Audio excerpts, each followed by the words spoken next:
So, hello everyone. Thank you for being here for my presentation. So, I'm French. I'm Thomas. Well, this is my first time in Canada, in Quebec. My talk is in English, but I can speak French. Please excuse, as I'm French, please excuse my really broken English, even my broken French, I guess. So don't hesitate to switch language if you have some question. So let's start. So just before already starting, whoever in this room already heard about Hadoop? Oh, cool. A lot of people. Great. So we'll talk about Hadoop and security and pen testing Hadoop and common vulnerabilities on this framework. So first, I'm Thomas. I'm a French consultant in penetration tester and incident responder. I like to build some tools, InfoSec tools. So here's my GitHub. If you ever or will use any of my tools, just come say hello and we'll have a beer. So the agenda for today. So first, let's talk about for newcomers. I think there's not many newcomers to Hadoop today, but it is important to outline the security model, and then we will see how can you pen test an Hadoop cluster, and the last part there will be some conclusions, some high-level conclusions, so for defenders mostly. So let's start. So what is Hadoop? From definition, Hadoop is an open source framework that allows for the distributed processing of large data sets across the cluster using simple programming models. So it refers to what is called big data. What is distributed processing? It is based on the MapReduce algorithm, based itself on two functions, map and reduce, described in 2004 by two Google engineers in order to sort and index web pages. Here's the model. You can find easily on that picture that what does the MapReduce algorithm? It sorts and it allows for multiple nodes to perform the same task. Here, just to sort by color different stuff. So the simple programming model uses the MapReduce. You have a map function doing a job, and then you have a reduce function that merge all intermediate values with the same intermediate key. That's the point. If you understood this, you understand everything in Hadoop and in MapReduce. First slide.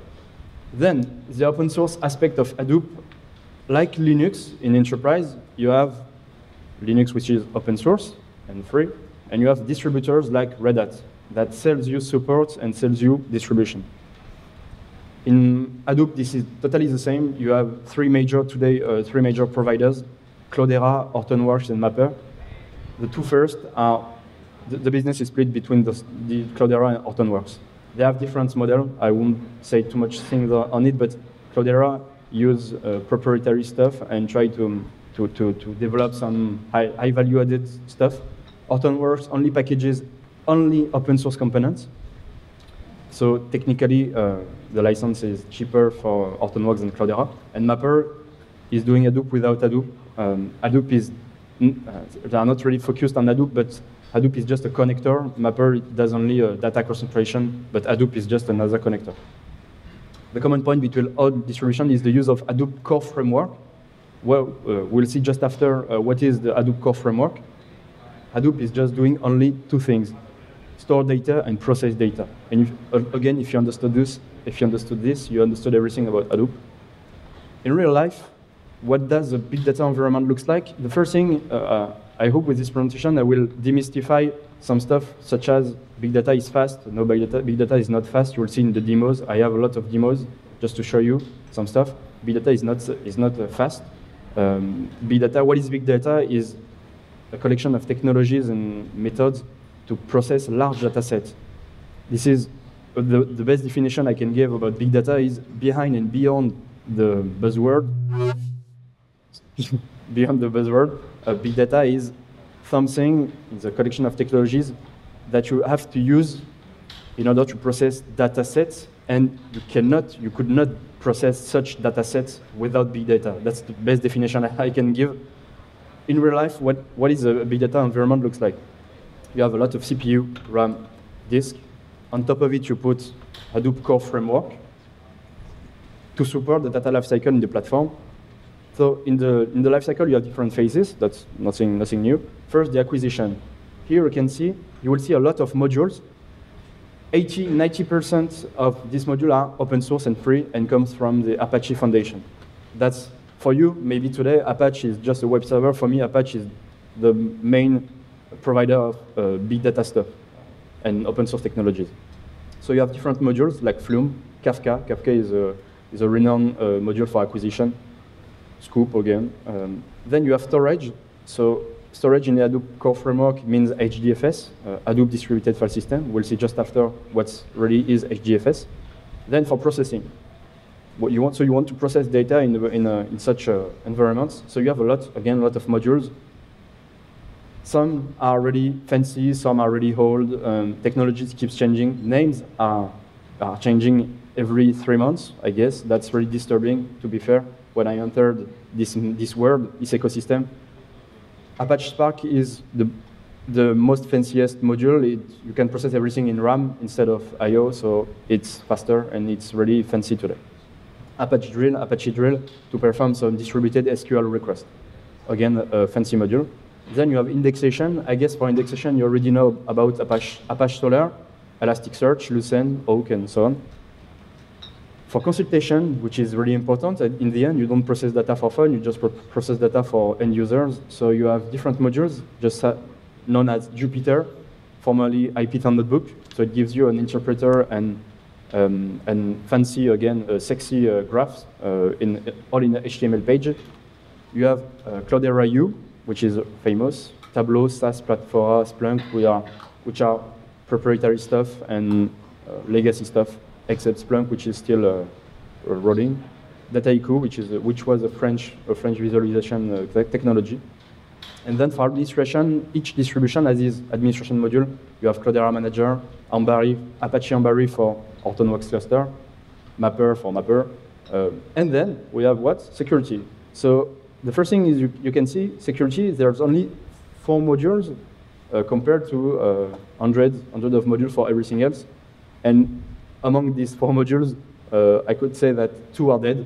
So you just have Nox and Ranger are still surviving and great modules. They are not made for the same use case. And they are the only security solution for Defender, so live with it. Hadoop core under the hood, so you have Yarn, MapReduce, and HDFS. Yarn and MapReduce are job distribution and job schedulers across the platform. Yarn is a complex stuff. I could make a presentation only on Yarn security. To be fair, it's been like 3 or 4 years I'm digging that Hadoop stuff. I still don't master anything in Yarn because it's really way too complex. This is a complete operating system by itself. MapReduce, so just before is the job algorithm distribution for distribution. And for storage, everything is simple, just as in the Linux paradigm. Every data is a file, and every file is divided in multiple parts. You have 2 types of nodes in HDFS, some data nodes storing actual file parts, and 1 single active name node, which stores a mapping list of file parts and allocation. So as you can understand, a single active means a single point of failure. That's true, and from few versions ago, Hadoop introduced a secondary name node passive for redundancy stuff, but you have to understand that if the name node is crashed, nothing works in Hadoop. Everything goes and everything works through a name node. Every time you request a file, it goes through the name node, which gives you the actual file location. So if you crash, if you DDoS, if you DOS the name node, you DOS the cluster. So far you can say, yeah, that's cool, really interesting, but really who uses Hadoop today and anyway? So you have I would say formerly only web giants, Criteo, Adobe, eBay, Yahoo. These are the actual numbers from the Hadoop page. But the thing you have to understand is that before, only web giants would have such capacity to process large data sets. Today, every company, banks, insurance, whatever you want, they want to perform and they want to process data like Google, like eBay. So classical companies, I would say, bank insurance, do and will implement Hadoop clusters for their own needs. That's why it's really interesting for us, for attackers, pen testers, because you actually find Hadoop clusters on corporate networks in banks, insurance, retailers, and so on. That's not only for web giants today. So then the security model. The first thing you have to understand, the main thing about Hadoop security is there's no authentication by default. It is called the simple authentication. I'm just giving you 2 seconds to read the sentence here to understand if it is real actual security or not. So by default, simple authentication means you can pretend whoever you want. You just have to give a parameter saying who you want to be. You are that user, because you know that this is simple authentication. So at the roots, Hadoop haven't understood what authentication is. Simple authentication is by default. Genius stuff.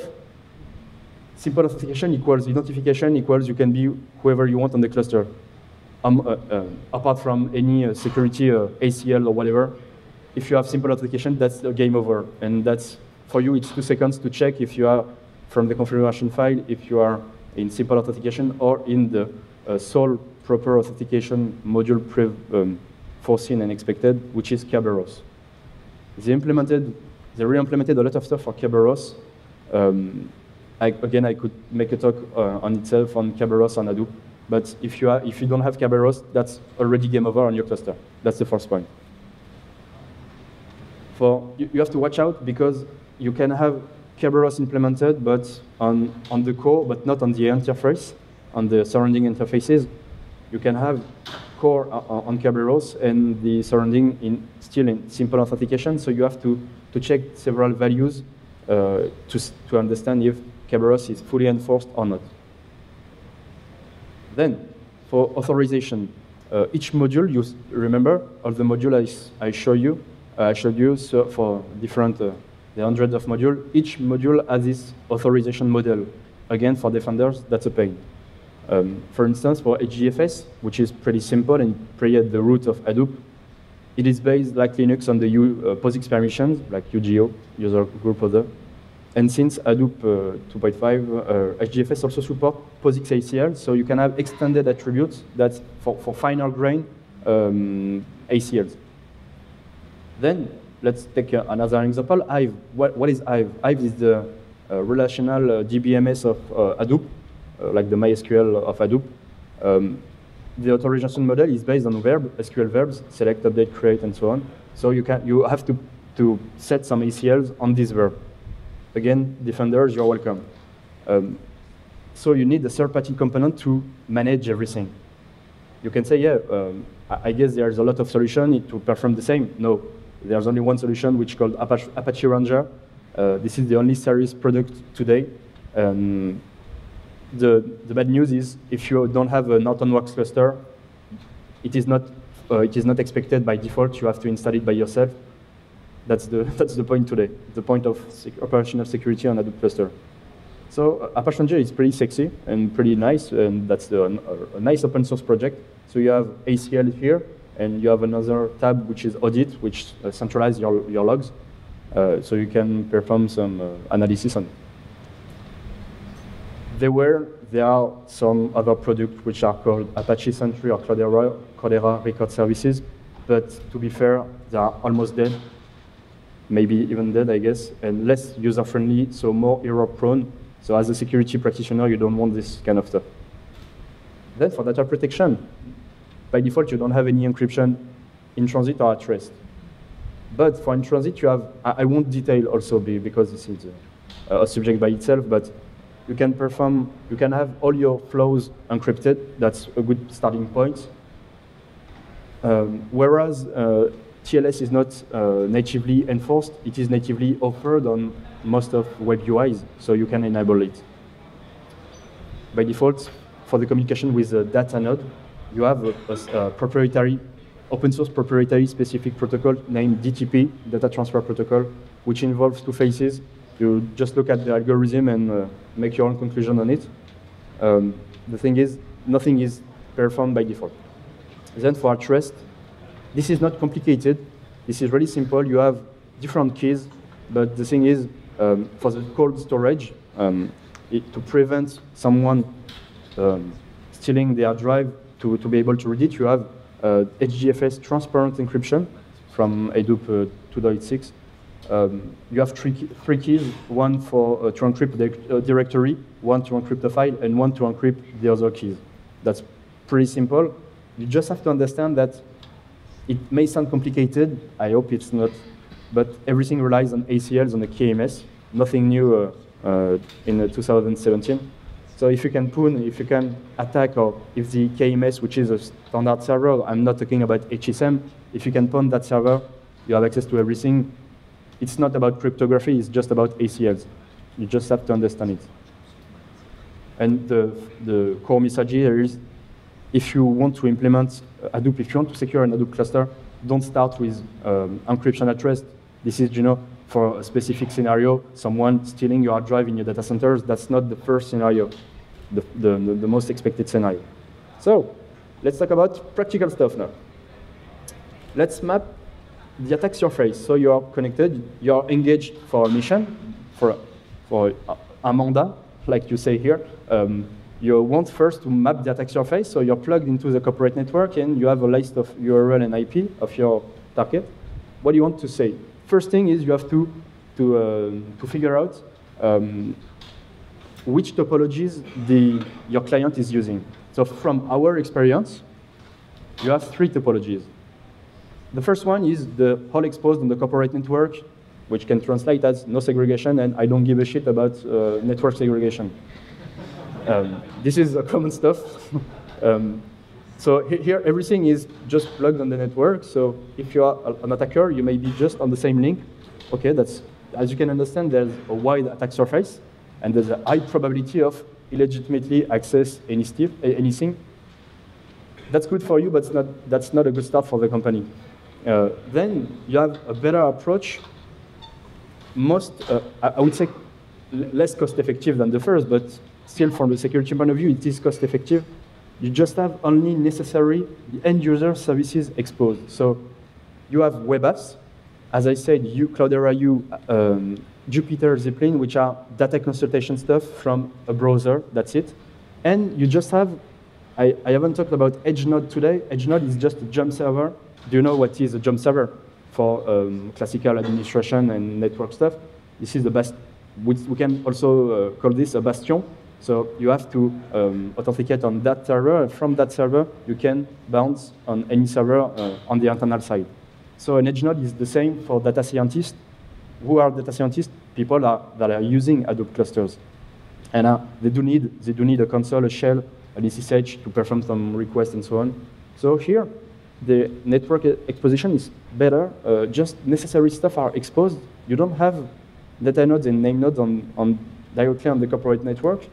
So the attack surface is really reduced. And you must exploit some trivial or default credentials or web vulnerabilities, or I guess some outdated stuff on the EdgeNode, which can be a plain Linux or Windows server. So it is better for security. And then you have the highly segregated from the corporate network, aka I'm paranoid about security of Hadoop, and I don't want anyone to leak any file contained on the Hadoop cluster, which are most likely teras, hundreds of teras, like almost petabytes of data.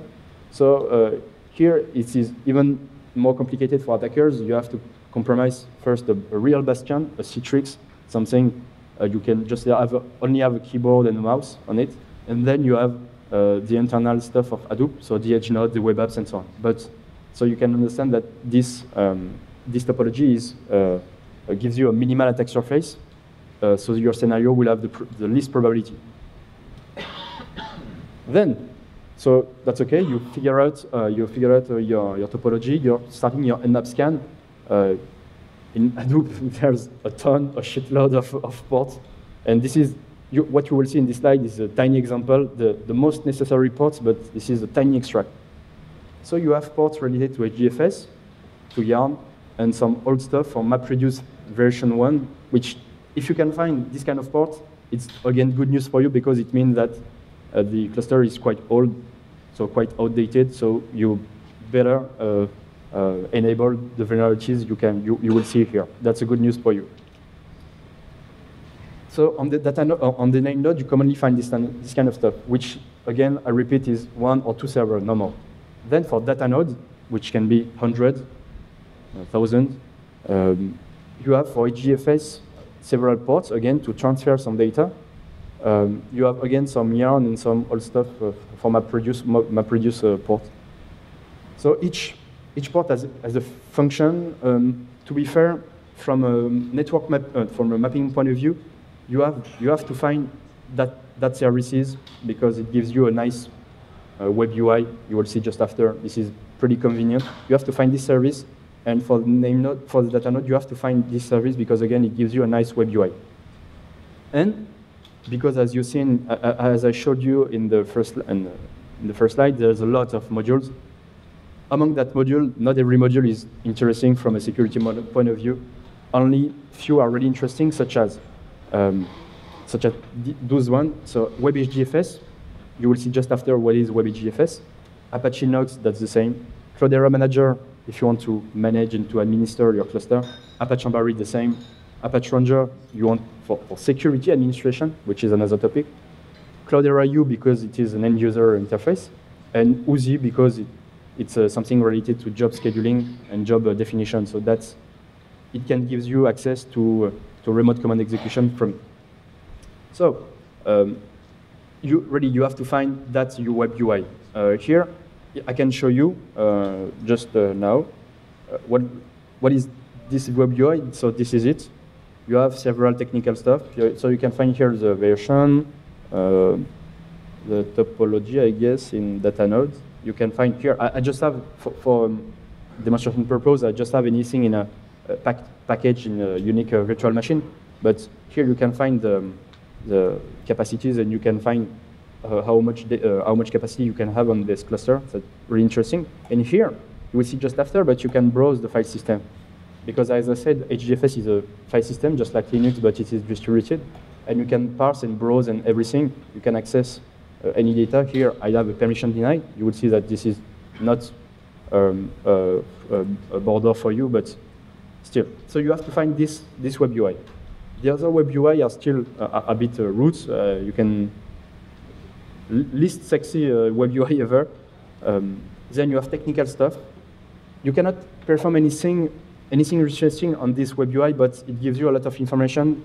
They are meant to track jobs launched on the cluster.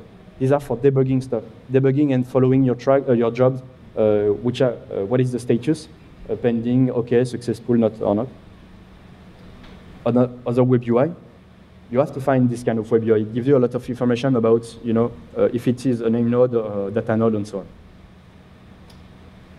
To ease the pain, we developed some dumb fingerprinting scripts added in a headmap trunk that you can map easily, and you can find easily this kind of services just with the HTTP enum big enum script. So it gives you this kind of answer, this kind of output, so you can easily see. Here it's just for one virtual machine, so it doesn't reflect the reality, but still you will find for each port what is the function of that service and where are you on the data node, name node, third-party stuff, I don't know. You also have some other scripts that we haven't developed for HBase and Flume existing. Then, surfing the data lake, it gets better. So you are a big data attacker, what do you want? You want data. How would you like to access it? Through a browser, because you're a lazy bastard like me. You want to use the WebHDFS protocol. What is WebHDFS from you? That's really simple. It's a way to access HDFS through a web browser. That's a REST API to access anything and to perform any action on the data lake. The data lake means the HDFS file system, the HDFS space, I guess. Where can you see some HDFS services? Several ports, several modules, always the same. You can call the API and access everything if it is in simple authentication mode, you'll see. And okay, now, if the cluster only enforces simple authentication, and you can see these kind of services, what you can do, you can spoof any user you want with the user.name parameter. That's not a bug, that's an authentication feature. You can specify where any user you want, and you will be that user because you are in simple authentication. That's easy as this. So let's have some demo times. So I'm just going back here. So you can see there's some permission denied, okay. I'm just browsing through the web UI, so that's not really convenient. I cannot perform anything. You don't see any parameter here. Let's call the true API. So I'm just taking this, and here, this is really simple. I want to access /user/HDFS repository and space, and the operation is list status. Okay, the permission is denied because I'm not really authenticated. I'm Dr. Who, which is the default user in Hadoop. I don't know why. If there's simple authentication, you can type what I'm typing and say, yeah. So the folder belongs to HDFS. That's plain Linux ACL, POSIX ACL. So I'll be HDFS. Okay. I can access everything. That's as simple as this. So here you can find some files. So I do have a Hackfest file. You'll see the content just after. But here it works. So I can specify HDFS. That's as simple as this. From I guess so. From the HTTP version, that's it. We created a dump script named HDFS browser in order to list everything that, in simple authentication, it will automatically fill the user.name parameter and will give you a nice CSV list, CSV tree of the repository. Now, if you want to do the same through CLI, because Hadoop at the beginning and less and less, but everything was in CLI, and you have native Hadoop clients, you can perform the same. You just have to export an environment variable, and that's the same. So let's see. Here I'm from the attacking machine. I can say Hadoop. Just let me check the syntax. Okay. That command we just try to display the Hackfest file. I haven't specified any username, and what does it say? It says permission denied because I'm currently the root user of my Linux attacking stuff. I'm not the good guy. I'm not the HDFS guy. So okay, that's not a border. I just have to input Hadoop username equal HDFS, and ta-da! Hello Hackfest. So that's the same. Again, that's not a security vulnerability. That's a feature because you're in simple authentication. Let's move on. So with this kind of stuff, you are pretty happy because you can browse any data, any folder you want on HDFS, but you can do better. Remember, Hadoop is a framework to store and process data. Processing means executing some codes. Executing some codes for an attacker, it means I want to execute a interpreter or whatever I want. So if there are simple authentication and you can find the correct services, which are not the WebGFS one, which are which are named the IPC, Inter-Process Communication Services, you can execute freely any command on any cluster through MapReduce jobs. The question is, how can I specify a MapReduce job? I don't want to write any Java code because, like me, Java is a pain, Java is slow, and Java is ugly. So I would like to use, there's a tiny utility named Hadoop streaming. What's the function, what's the goal of the Hadoop streaming is to create and run MapReduce jobs with any executable or script as the mapper or the reducer. So I won't write any Java code. I just can input everything I want. So the command is here. So you just have to specify the path on your local machine to the Hadoop streaming jar. You have an input file, an output file, a mapper, a reducer. So technically, this command will launch a MapReduce job. This checks for the job results, because that's the trickiest part here is when you execute a task, you don't have standard output. Everything is written and read in files, so you have to cat some output files. You don't have the direct answer on stdout, it doesn't exist. So you have to check that the output file is created, and then you have to cat the file through Hadoop fscat information. So that's okay, I can execute any command I want. That's a good point. But now I want to, for convenience, I want to execute a Metapreter or something from Metasploit.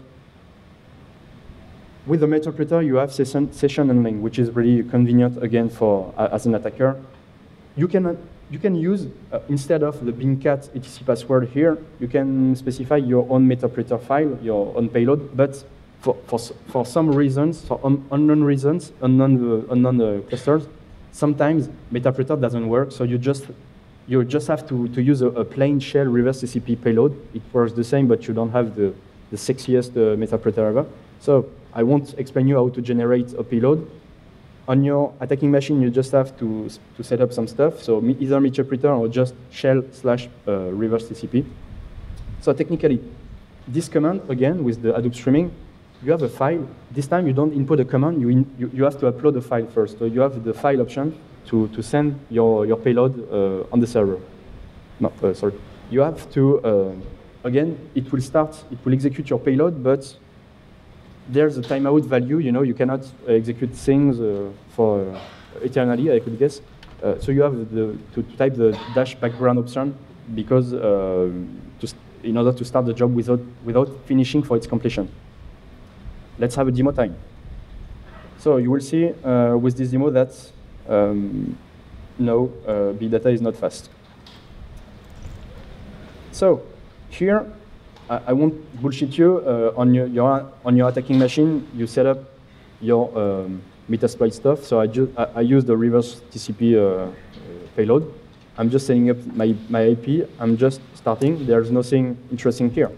Here, I will launch that command, the command I showed you, more crafted because just to use to hope that the demo god will be with me. Just typing the config file. Inputting the jar file, Hadoop streaming, nothing new.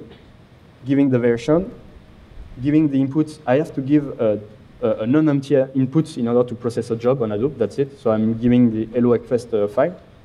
I want to write the result in whatever file. I don't care, and I just want to, as a mapper, execute a MSF payload.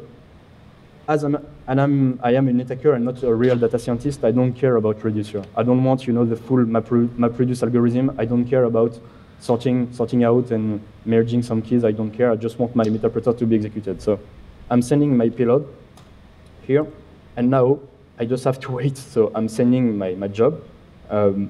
Here I'm waiting. Let's hope for the reverse shell to come. What can I do just for demonstration purposes is just to show on the server side. Obviously, as an attacker, you don't have access to this kind of information, but just to monitor the execution, you will see that it is not really fast. And here, I just monitor that the job is already created. Okay, but still not processed. So I will go on the presentation. I will just come back in a few minutes and to see if my shell came or not. Just checking out now. No, still not. So the important thing to understand is that due to the distributed nature of a MapReduce job, MapReduce was invented to distribute some task among a cluster to use the most resource you can have. It is not possible to specify a specific target, a specific server, a specific node of the cluster you want to execute code on it. So you're just launching your job. You don't know where it will land anyway on one of the data nodes, but you cannot specify. That's a limitation that can be harsh in certain situations. So the prerequisites for the attack I showed you, and I hope I will have my shell just after, is to have a working and complete cluster configuration on client side on your machine. This is not a limitation, because if you request /conf from any web UI, I can show you here,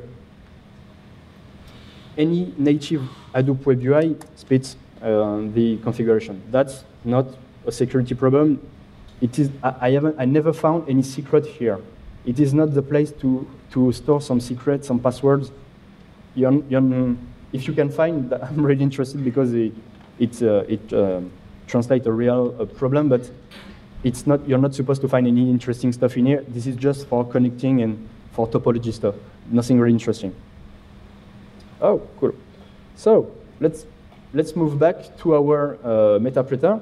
Here, I received my job is I've been executed, and what do I have here? A shell. I'm As I am in simple authentication, I'm by default the Yarn user. Yarn is the operating system executing some tasks, so I'm this user. If there were Kerberos enforced on this cluster, I would be the user I would pretend to be. So I would need a kitab, a Kerberos kitab, and I would be that user. So here, Yarn has a lot of rights and privileges on the machine. So if you have this kind of user, you can perform, again, it's game over on the cluster. You just executed your metapreter and your stuff on the cluster, game over. So I just show you with it, who am I? So I'm Yarn, and I do have a shell. That's cool. So for the configuration, either you input /conf on any web UI, or you can find some vulnerabilities on certain management platforms, such as Cloudera Manager. You can download. If you cannot, for some reason, see the service here, you can, if you can see the Cloudera Manager, you can use that vulnerability in order to download the configuration file. So that's not, again, that's not the limitation as an attacker. As we want convenience, again, we developed a dump script, again, to retrieve a minimum configuration from, for interacting with an Hadoop cluster. You will see at the end, we documented everything. So don't worry, you will have any script you want. The thing is, you need those 3 files in order to interact with the core site, MapReduce site, and Yarn site in order to be able to execute your stuff on the cluster. You can say, OK, that's cool, but come on, who exposes such services anyway? Because as I showed you, you have to see some specific services, and you can be doubtful now just to say, yeah, but everyone is doing network segregation, and I won't find any internet cluster based on Hadoop. That's false. If you can input some shotgun stuff, just look at the results. I don't know if you can see, but with that simple port is the web UI I showed you just before. You can find a lot of stuff, at least on Shodan. Again, and now Shodan is good, but we perform not a scan of all the internet. I would like to, but I have to. I will have to scan the entire internet for Hadoop cluster. But we quickly discovered almost 200 Hadoop clusters on the internet, freely accessible. So what do I mean by freely accessible? I mean that I can retrieve any data on it and execute anything I want on it. So, because why can I execute anything on it, on this cluster? Among the 185 clusters found on the internet, that's really a quick scan, the quickest scan ever. You can see the security authentication. So for the large majority is simple. Simple means nothing. Simple means game over. Simple means you can execute anything on it. You can execute your botnet. You can store some files, some terabytes of file on it.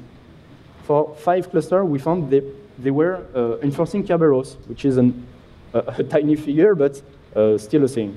And more importantly, on the 5 Kerberized cluster, 0 were enforcing Kerberos from end to end. Even on the Kerberos cluster, we could find that for HTTP and TF-traces, they were in simple authentication. So still, again, OK, thank you. So still no security. And this is in the news. If you don't secure your Hadoop on the internet, there will be some guy deleting it or putting a ransomware on it.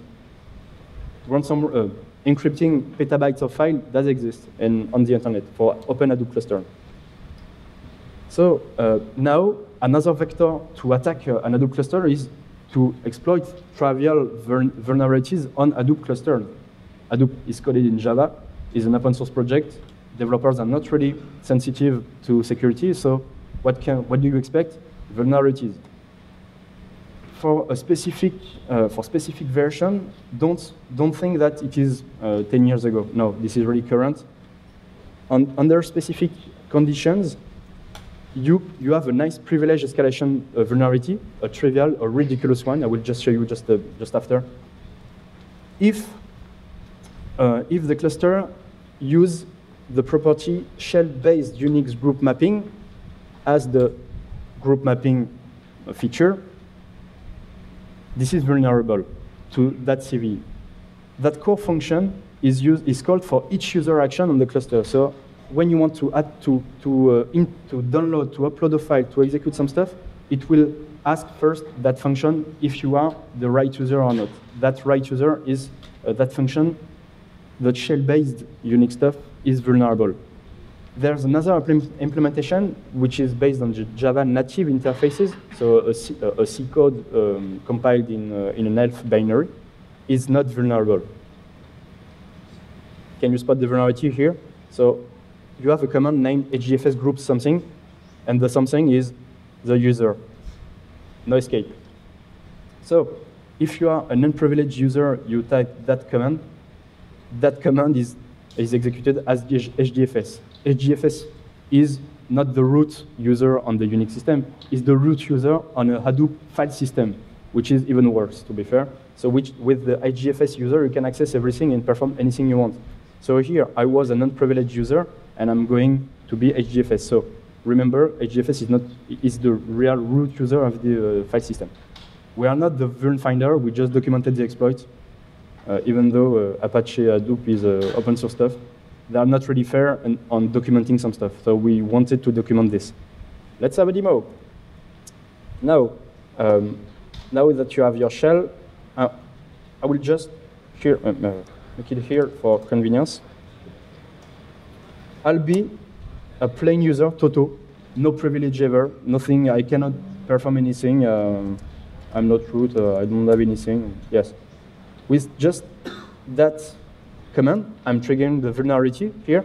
I will try to see which user am I. So you recognize the exploit I showed you just before. So let's check. Am I HDFS? Yeah, I am HDFS.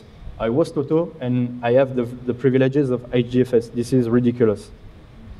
Is that clear to you? The most ridiculous vulnerability ever, I guess. So, as you would say, okay, so your condition was to be on shell-based Unix group stuff. Okay, but it is not the default value in the documentation. So on the internet, I wouldn't find any cluster with it. It is not the default stuff, come on. Again, some figures from our own study showed that if you're on purple, you are vulnerable to this flow currently. So you have some real figures, and I don't know why. I cannot explain why there's 1/3 of the found stuff which is using not the default value. I don't know. Then you still have, if you are not if this kind of vuln is not sufficient, you have to attack third-party modules. Apache Ranger security module, the only security module ever vulnerable to this complicated vulnerability in 2016. So for post-exploit stuff, you can dump user credential. Okay, thank you. You can dump user credentials. That's good, but not really interesting. Or just dump the session cookies and steal and impersonate the people. So that's better. I don't have to crack anything. I don't want to spend energy for the planet, to waste energy for the planet. So just reuse the cookie. Again, Apache Ranger is a security module. For Cloudera U, another vector which is very interesting. Most of the time, an edge node is deployed for, as I said to you, data scientists to access the cluster. Most of the time, Cloudera U is installed on the edge node, which is a wrong design consideration, because there are still unfixed vulnerabilities for Cloudera U. You will see, I'm not even reading this. You can steal any cookie of any people on Cloudera U, any user, because the u.ini configuration file is readable for anyone. So in this kind of file, you have databases credential. In this databases, what you will find, again, session cookie. I think it's related to Python Django. It's not even related to Cloudera U, I don't know. Maybe there's, it's been 1 year I'm saying this, but maybe this is a 0-day in Python Django for the storing, because the first vuln is okay, not to read the file forwarder for the u.ini configuration, but the second one is to store the cookie. I don't understand why people store session cookie in databases. I don't understand. So still, you can spoof end user stealing his cookie, and Trust me or not, neither Cloudera officially answered on these vulnerabilities nor fixed them. Mitigation, unset the read for other u.ini permission, okay? And more importantly, do not deploy Cloudera U on an edge node. Just not because I'm not bullshitting you, I'm just showing you from the shell here. Oh, the shell terminated, okay. I'm just, will input it here. It's not a made up vulnerability. The u.ini file is still readable for anyone. So here you can find some passwords. I think it's in the beginning. Yeah, you do have a lot of stuff on it. So still unfixed. Okay. And last but not least, our most elite attack is that command. If I can understand, it works every time. Most of the time, it works every time. We are searching for GitHub file, for Kerberos files, which are readable for other. And in real life, it gives you that kind of results. So you don't have to exploit anything, no bullshit, no shit I've been showing you just before. Just type that command, and you will have any access to the entire cluster. So mitigation, this is more like education. Do not make your user owner of their home directories, because they will share some stuff. They will shmod 777 stuff. And tell people Kerberos file and Kerberos GitHub is like a password file. No read for other, please. So just for that command, you have to input it. You can find this kind of result on local system, and also on HDFS system. For HDFS, the command is the same, because here I'm showing you here. You have an Hadoop fs find command, which uses the same syntax as Linux. So please type that command in local and also on HDFS. You will have some incredible results. So I hope to have encouraged you to join us in the bandwagon to start hunting for vulnerabilities. Deploying an environment could be a pain. Please use a prepackaged, as I'm using here, a prepackaged Hadoop environment. Just use some either Cloudera Kickstart or HGP Sandbox or Mapper Sandbox. Everything is packaged in a unique virtual machine. You don't need teras or whatever. It's just a simple virtual machines. You need like at least 5 gigas of RAM, because there's a lot of stuff inside. But use this kind of environment if you want to start to practice and to train yourself to pen test some Hadoop stuff. Everything I've been talking today is already published on our GitHub, corporate GitHub. So even more than vulnerabilities, we are documenting techniques and procedures with intelligible words and not only scripts. We are eager for your feedback, and I hope you like the vulnerabilities. I'm just taking 2 minutes for the conclusion. Hadoop.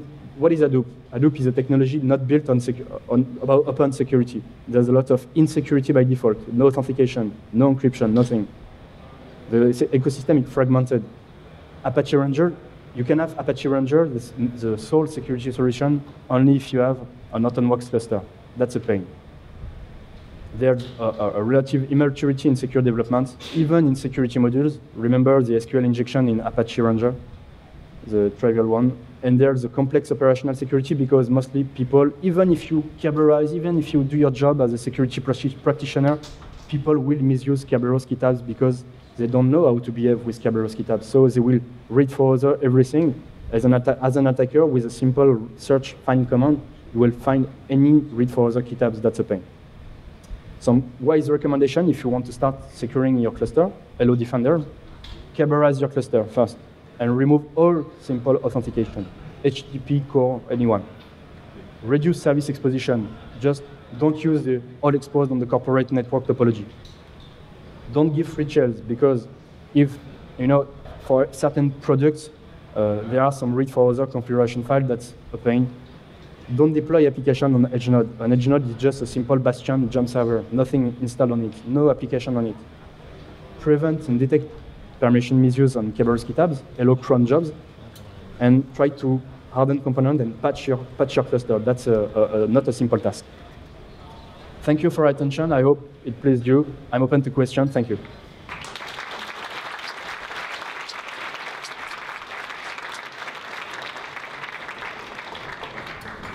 Do we have some questions?